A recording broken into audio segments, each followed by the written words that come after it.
आगे बढ़ते सीधे लिए चलते हैं आपको बहराइच सीएम योगी आदित्यनाथ की मौजूदगी है, क्या कुछ कह रहे सुनाते हैं। शौर्य और पराक्रम इस स्तर का था,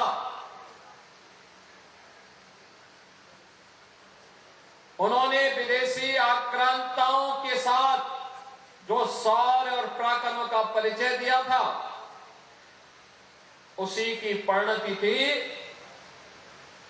कि 150 वर्षों तक कोई विदेशी आक्रांता भारत पर हमला करने की कोई दुस्साहस नहीं कर पाया था।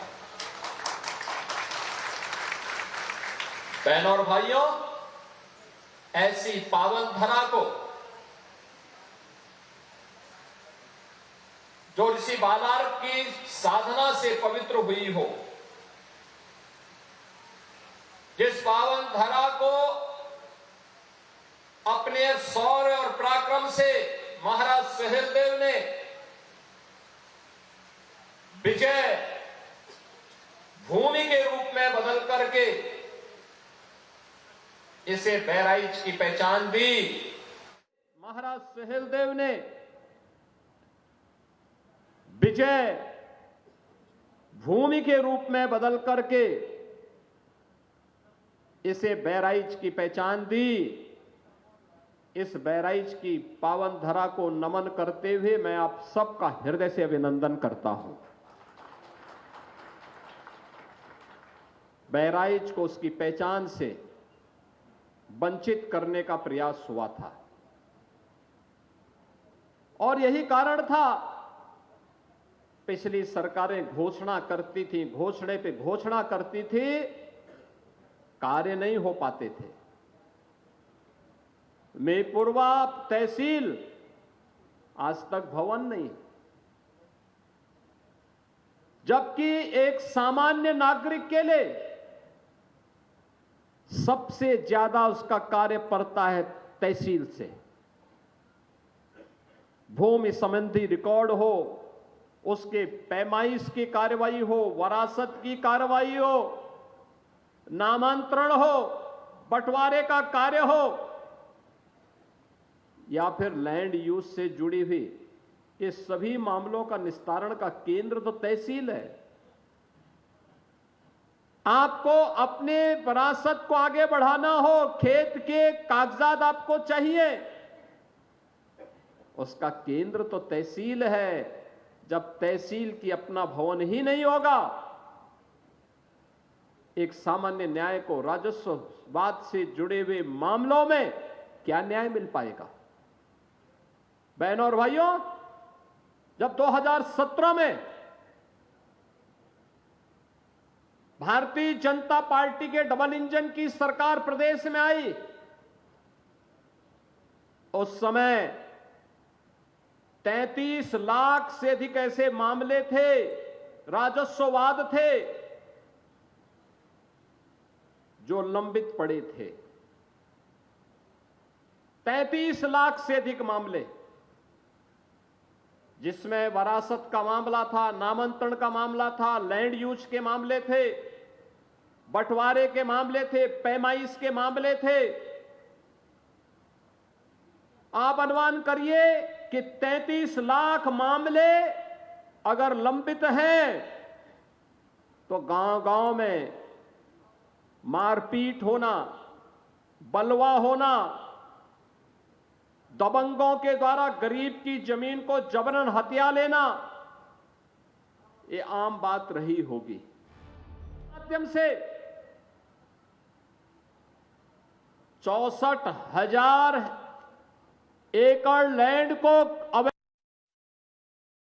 काम भी किया गया। प्रदेश में निवेश आ रहा है, लेकिन अभी भी एक चैलेंज है हम लोगों के सामने, और चैलेंज वही, सरकार ने इसके लिए, डबल इंजन की सरकार ने फिर इसमें और व्यवस्था की है कि गांव में ग्राम सचिवालय होगा। ग्राम सचिवालय में ऑप्टिकल फाइबर या वाईफाई की हम सुविधा देंगे और गांव में ही गांव के लोगों को बैंक की सुविधा भी देंगे। गांव में ही जन्म प्रमाण पत्र, मृत्यु प्रमाण पत्र, आय प्रमाण पत्र, जाति प्रमाण पत्र, निवास प्रमाण पत्र, ये सभी गांव में ही उसे उपलब्ध हो जाने चाहिए। ऑनलाइन ये सुविधा गांव में उन्हें प्राप्त हो। ज्यादातर ग्राम पंचायतों ने इस कार्य को आगे बढ़ाना प्रारंभ किया है। और दूसरा, लैंड रिकॉर्ड को डिजिटाइज करना। अब पैमाइश में मनमानापन नहीं चल सकता कि गरीब को थोड़ा सा घुमा दो तो एक गरीब का हक कोई मार ले। ये तो सारे के सारे हम सैटेलाइट के माध्यम से ऐसी व्यवस्था करेंगे कि 1 इंच लैंड भी किसी गरीब की मारी नहीं जाएगी। और इस व्यवस्था को लागू करने के लिए सरकार आगे बढ़ चुकी है। इसके लिए अच्छी तहसील भवन की आवश्यकता थी और इसीलिए आज मैं स्वयं ही मिहीपुरवा में आया हूं, इस मोतीपुर में आया हूं, आप सबको समर्पित करने के लिए, इस तहसील भवन को करने के लिए आया हूं। अब ऐसा भी नहीं हो सकता कि यहां तहसील में जिन अधिकारियों की तैनाती होगी वे बहराइच में रहेंगे। नहीं, उनके लिए आवास भी यहीं बनेगा और यहीं पे कैंपस में रह करके उस समस्या का समाधान भी करेंगे। हमने पहले ही कह रखा है, जहां तहसील है, जहां ब्लॉक है, जहां थाना है, जहां सर्किल है, वहां के अधिकारी वहीं पे रहें, रात्रि निवास वहीं पर करें, क्योंकि बहानेबाजी नहीं चल सकती। और वहीं पर रहने के लिए उन्हें कहा गया है। बहनों और भाइयों, जब ये आवासीय सुविधा बनेगी और सुविधा यहां पर हो जाएगी, जिससे लोगों को समय से न्याय मिले, लोगों का एहसास हो, किसी गरीब के साथ, किसी किसान के साथ, किसी नौजवान के साथ, किसी महिला के साथ अन्याय न हो। ये डबल इंजन की सरकार प्रधानमंत्री मोदी जी के नेतृत्व में इसको प्रभावी ढंग से लागू करने के लिए पूरी प्रतिबद्धता के साथ लगी हुई है। और इसी दृष्टि से बहनों भाइयों, आज मुझे यहां पर इस तहसील के लोकार्पण कार्यक्रम में आवासीय भवनों के शिलान्यास कार्यक्रम के लिए स्वयं यहां पर आना पड़ा है। मैं पिछले दिनों भी बहराइच आया था। बरसात के बाद जब यहां पे भेड़िया के आतंक से लोग परेशान थे और मैं देख करके बहुत चौंका था। वो भेड़िया जो है यहां पे सामान्य दिनों में तो कोई नुकसान, अचानक यहां पर जनहानि करनी प्रारंभ कर दी थी। काफी बच्चों को उसने अपना शिकार बनाया था और अंततः पकड़ा गया। आखिर ये सब चीजें जो आ रही हैं, हम लोगों ने पहले ही मानव वन्य जीव संघर्ष को आपदा की श्रेणी में रख करके, यद्यपि किसी जनहानि की भरपाई नहीं हो सकती, लेकिन उस परिवार को मुआवजा मिल सके, मुआवजा देने के लिए ऐसे लोगों को हम लोगों ने पहले व्यवस्था कर दी है। और वह 5 लाख रुपए का हम तत्काल उन लोगों को आपदा राहत कोष से धनराशि भी उपलब्ध करवाते हैं जो लोग मानव वन्य जीव संघर्ष के शिकार होते हैं। अनंत संभावनाओं को समेटे हुआ यह बहराइच जनपद घाघरा और सरयू नदी के तट पर स्थित है। खेती उपजाऊ है, अत्यंत उर्वरा भूमि है, पर्याप्त वन संपदा है। कर्तनिया यहां पर एक वन्य जीव का अभयारण्य भी है। पर्यटन की अनंत संभावनाएं हैं।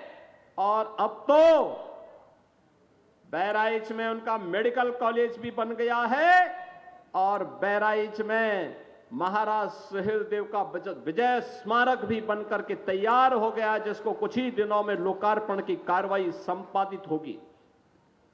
बहनों और भाइयों, ये वही जनपद है जो पहले अव्यवस्था और अराजकता का शिकार हुआ करता था।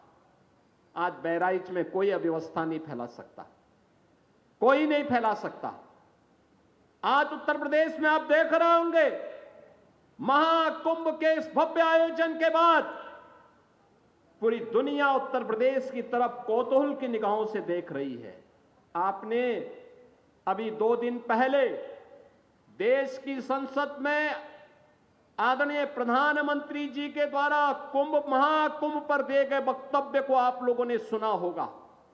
प्रधानमंत्री जी ने भूरी भूरी प्रशंसा की है उत्तर प्रदेश वासियों की और महाकुंभ के आयोजन की।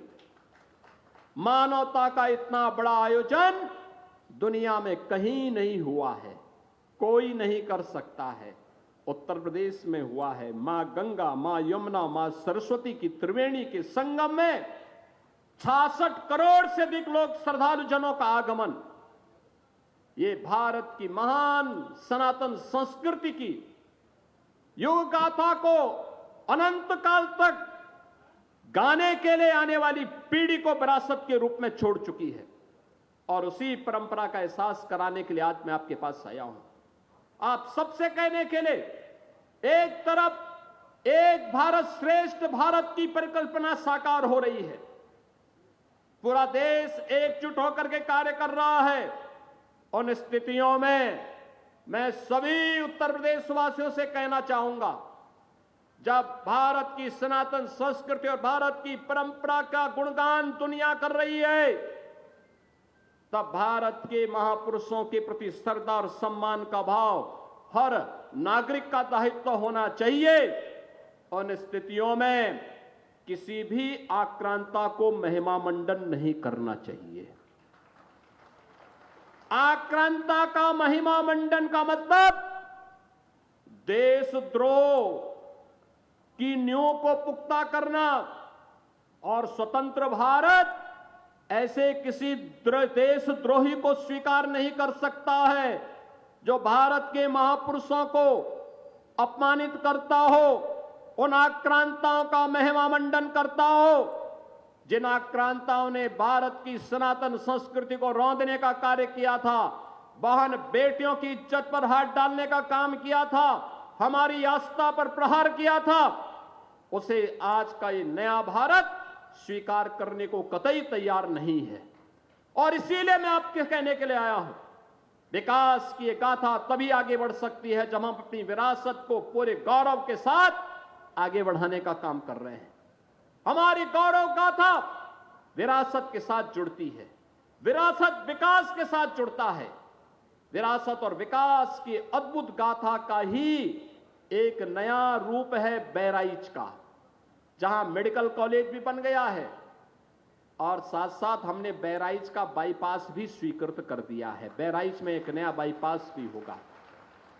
नेपाल से कनेक्टिविटी को आसान कर लिया है और यहां पर जो कर्तनिया घाट वन्य जीव प्रभाग है, इसको टूरिज्म की दृष्टि से इको टूरिज्म के एक नए हब के रूप में विकसित करने के लिए कोई भी लखनऊ से आएगा, 1-1.25 घंटे की दूरी पर बहराइच में महाराज सोहेल देव के विजय स्तंभ के प्रति नमन करेगा और वहां से कर्तनिया घाट में इको टूरिज्म का आनंद लेकर के यहां पर ढेर सारे रोजगार को आगे विकसित करने में अपना योगदान देगा।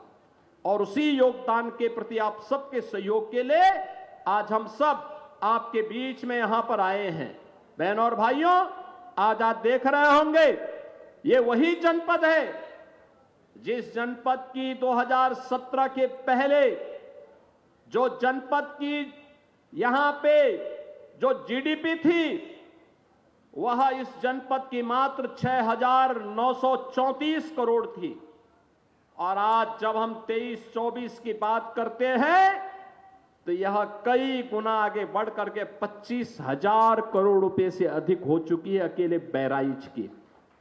बहराइच में इस दौरान यहां पे निवेश के भी ढेर सारे प्रस्ताव आए हैं। बहराइच में निवेश हो, अब इसके लिए लोग आ रहे हैं। निवेश का मतलब रोजगार का सृजन, आगे बढ़ना, उस प्रकार की व्यवस्था को आगे बढ़ाना, और ये चीजें आज एक और सरकार तेजी के साथ आगे बढ़ाने का काम कर रही है। आज मुझे अभी गोंडा में बहराइच के युवाओं को भी हम लोग मुख्यमंत्री युवा उद्यमी योजना के अंतर्गत कई युवाओं को 5 लाख रुपए तक का ब्याज मुक्त ऋण उपलब्ध करवाने का कार्य करने जा रहे हैं, जिससे वह भी एक युवा उद्यमी के रूप में अपनी पहचान बना सके। और 25, 26 और 27 मार्च को जो 3 दिवसीय जनपद स्तर पर मेला लगेगा, इसमें बचे हुए युवाओं को जो भी युवा उद्यमी स्कीम का लाभ लेना चाहेगा, उसको भी ये पैसे की व्यवस्था उस दौरान बैंकर्स के माध्यम से मिलेगी, जिस पर जो भी ब्याज आएगा उसका भुगतान सरकार करेगी। और इसमें मार्जिन मनी की व्यवस्था भी सरकार करने जा रही है, जिससे नए नए उद्यमी हम विकसित कर सकें, बना सकें, आत्मनिर्भरता के लक्ष्य को आगे बढ़ा सकें। एक और जहां युवाओं को आत्मनिर्भरता के लक्ष्य को प्राप्त करने की दिशा में सरकार कदम बढ़ा रही है, बड़े निवेश को आमंत्रित कर रही है, वहीं दूसरी ओर मुझे बताते हुए प्रसन्नता है कि बहराइच जनपद में डबल इंजन सरकार ने 2,10,000 से अधिक गरीबों को एक आवास उपलब्ध करवाया है। प्रधानमंत्री आवास योजना में, मुख्यमंत्री आवास योजना में। इसके साथ ही 4,12,000 से अधिक गरीबों के घर में एक शौचालय बनाने का काम भी किया है। 1,041 गांवों में सामुदायिक शौचालय का निर्माण भी किया है। और पूरे प्रदेश में 1,04,00,000 से अधिक गरीबों को हम लोग 12,000 रुपए सालाना पेंशन की सुविधा दे रहे हैं। और बहराइच में 66,200 से अधिक निराश्रित महिलाओं को, 1,29,000 से अधिक वृद्धजनों को और 20,000 से अधिक दिव्यांग जनों को 12,000 रुपए सालाना पेंशन की सुविधा का लाभ भी प्रदान किया जा रहा है। और मुझे बताते हुए प्रसन्नता है कि 52,800 से अधिक बेटियों को बहराइच में मुख्यमंत्री कन्या सुमंगला योजना का लाभ प्रदान किया जा रहा है। यानी बेटी के जन्म लेने से लेकर के बेटी के द्वारा स्नातक तक की पढ़ाई के लिए 25,000 रुपए सरकार उपलब्ध करवा रही है। बहनों और भाइयों, मुख्यमंत्री सामूहिक विवाह योजना, अब तक इस योजना में हम लोगों ने हजारों बेटियों की शादी बहराइच में की है। उत्तर प्रदेश में लगभग 4,57,000 से अधिक बेटियां इससे लाभान्वित हुई हैं। गरीब परिवार इससे लाभान्वित हुए हैं। हम अब तक राशि देते थे 51,000 और अब सरकार ने तय किया है 1 अप्रैल से जब नया वित्तीय वर्ष प्रारंभ होगा तो इस नए वित्तीय वर्ष में 51,000 की राशि को बढ़ा करके मुख्यमंत्री सामूहिक विवाह